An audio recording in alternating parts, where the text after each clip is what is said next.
Guys, how are you all doing? It's a girl Cindy, and I'm back again today with another gist. I trust you guys are doing great.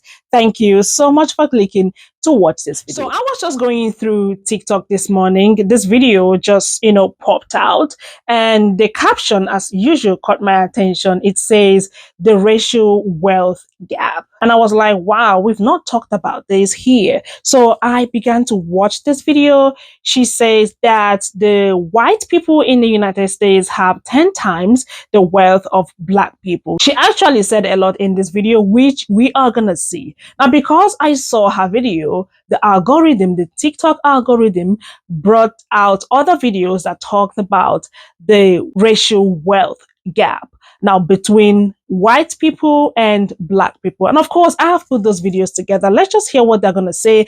And I would love to know your take on this in the comments. But before then, let's check these videos out, please. Did you know that white people in the United States have 10 times the wealth of black people?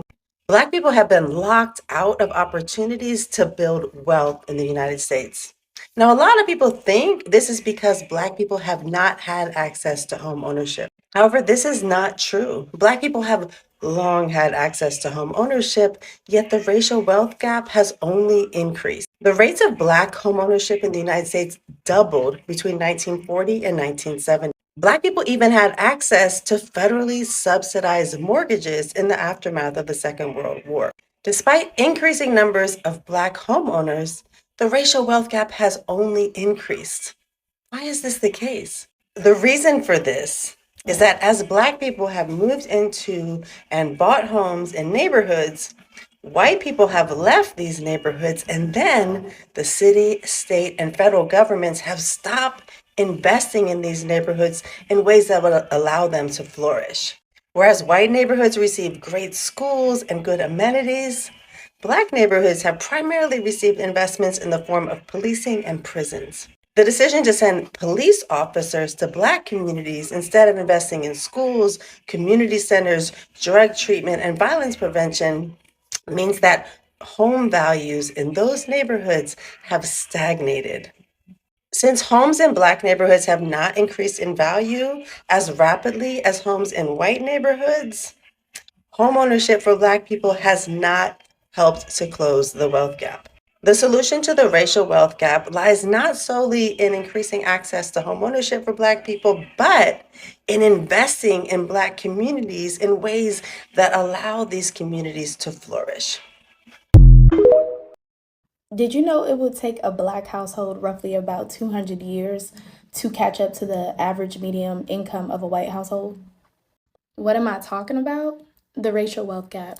So if you are a race other than, there is a wealth gap and you're contributing to it. Let me show you. So what I'm about to show you is a graph from the US Treasury.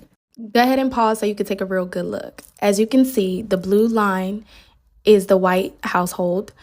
The orange line is black, the green line is Hispanic, and the yellow line is the other category, meaning Asians, Native Hawaiians, Pacific Islanders, American Indians, and things like that. Now, although history has contributed a major role in getting us here, the things that we're not taking action on for our finances today is keeping us here. Let me explain. So, black people's spending power, meaning their ability to spend money, reaches a record of $1.6 trillion. That's a lot of money. However, our net worth has fallen by 14%. So, what that tells me as a financial advisor is we're spending money, just not on the right stuff, not on the stuff to help create generational wealth. And y'all gonna hate me for this one, but it's crazy. It's really crazy how we don't need to be convinced to go sit down once or even 3 to 4 times a month to spend $25 on bottomless mimosas and enjoy brunch.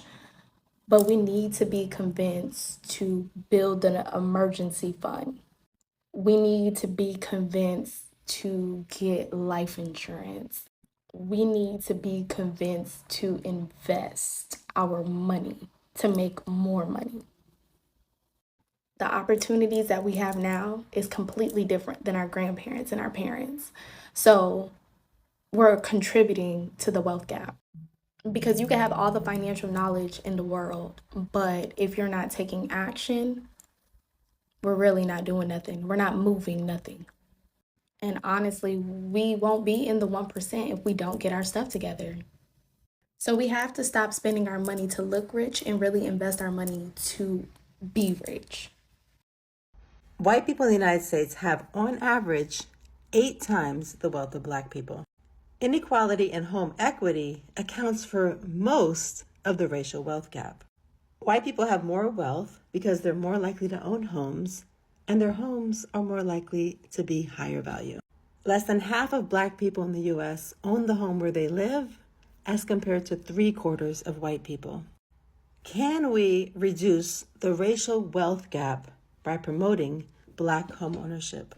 Follow me to learn more and find out as I share the findings of my book, Before Gentrification, The Creation of DC's Racial Wealth Gap. Man, that's a good question. What is the racial wealth gap and why does it exist? Well, the racial wealth gap is simply the disparity between Black wealth and white wealth in America. Now, wealth is defined as our assets minus our liability. So when we say racial wealth gap, we're talking about the difference in the median net worth of Black people versus white people. And median means you go right down the middle. You take the poorest and the richest and you go right down the middle. So did you know that the median net worth for white households is $189,000, but the median net worth for Black households is only $24,000? Wow. That means for every $100 of wealth held by white households, Black households have about $12.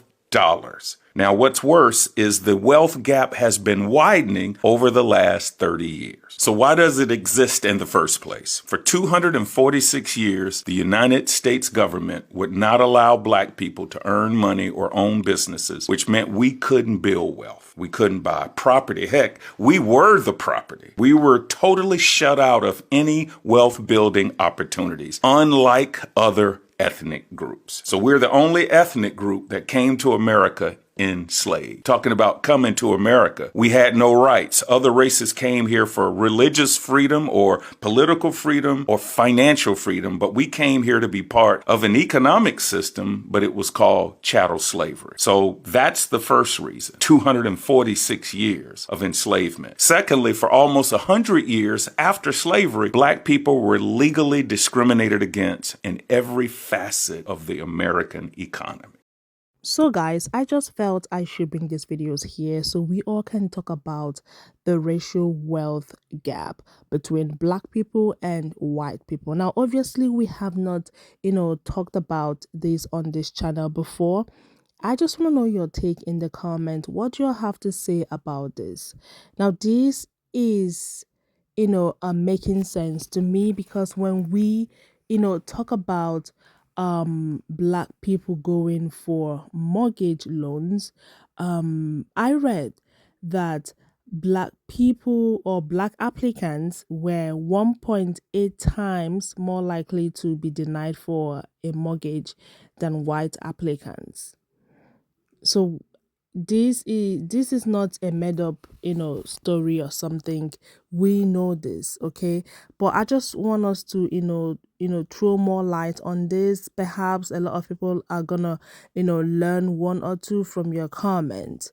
Please let me know your take again in the comments, guys, and thank you all so much for watching. Don't forget to like this video, share, comment, and of course come back for another video. I'm gonna see you all in my next one. Y'all take care. Bye.